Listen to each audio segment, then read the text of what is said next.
Hey, what's going on, guys? I'm Nick Gray, and I'm back with another smartphone camera comparison with the Pixel 6 Pro, which I'm using to record right now, and comparing that to the brand new Poco F4.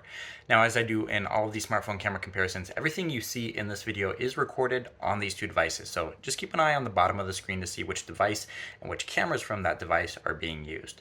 So with that out of the way, let's jump into the specs to see how these two devices compare on paper. So let's kick things off with the Poco F4 and its triple camera system on the back with a 64 megapixel main sensor with optical image stabilization, an 8 megapixel ultra wide camera, and then a 2 megapixel depth sensor. And then flipping things around to the front, peeking through the display, we do have a 20 megapixel selfie camera. Now the rear camera does the max out at 4K at 60 FPS for that main sensor, but all the other cameras on this device are limited to 1080p at 30 FPS.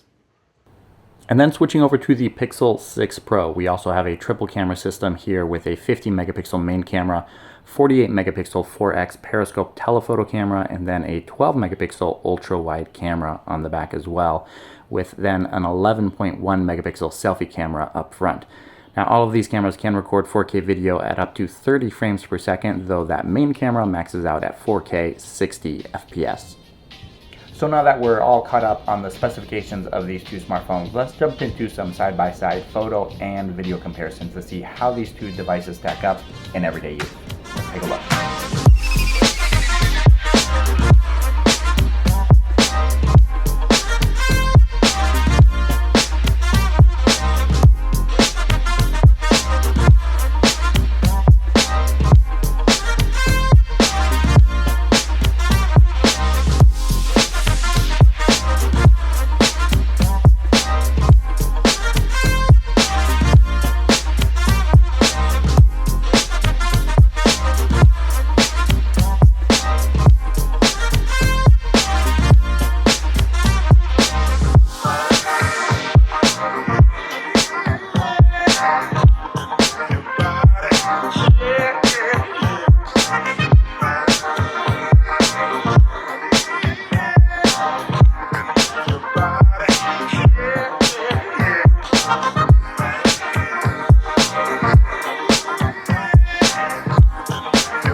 And this gives a look at video capture from the main cameras on both of these devices. Unfortunately, from the Poco smartphone, you're not able to switch on the fly between the main sensor and the ultra-wide sensor on the back of the phone, since that ultra-wide, as mentioned before, only captures video at 1080p. We'd have to bump down the resolution from 4K 30 to 1080p in order to do that.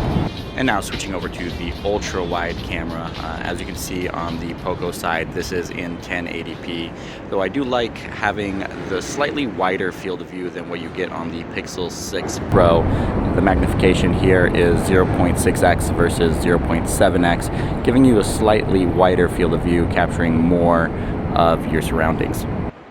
And then switching over to the selfie cameras on both of these devices. Google does have the advantage when it comes to the resolution here, but just a quick look, just what I'm seeing on the screen, Google does have the advantage. Also when it comes to dynamic range, you can still see the details of the clouds behind me, something that's completely blown out on the Poco smartphone.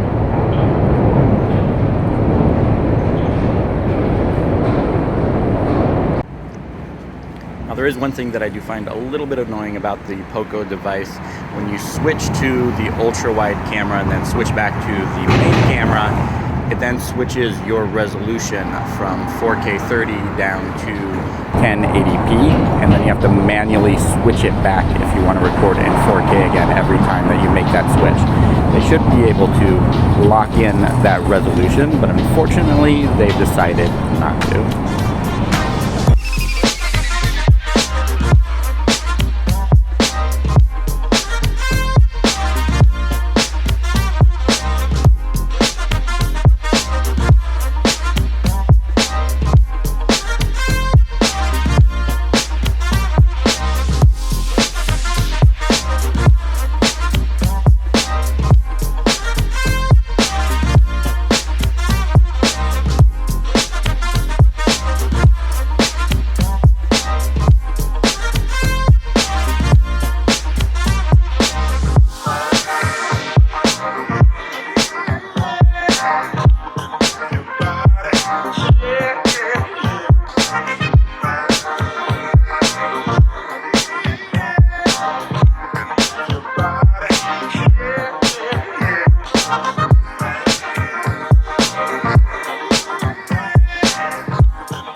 This is a video test with the front-facing cameras on these devices. We're not drunk, we're on a boat.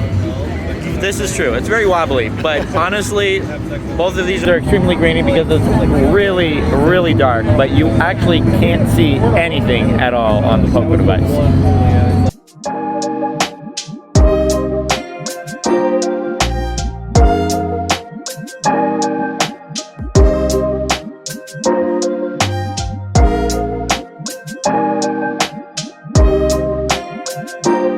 And that's going to do it. Let me know in the comments below what you think of the final results and which device you would rather use on a day-to-day basis for capturing your photos and videos.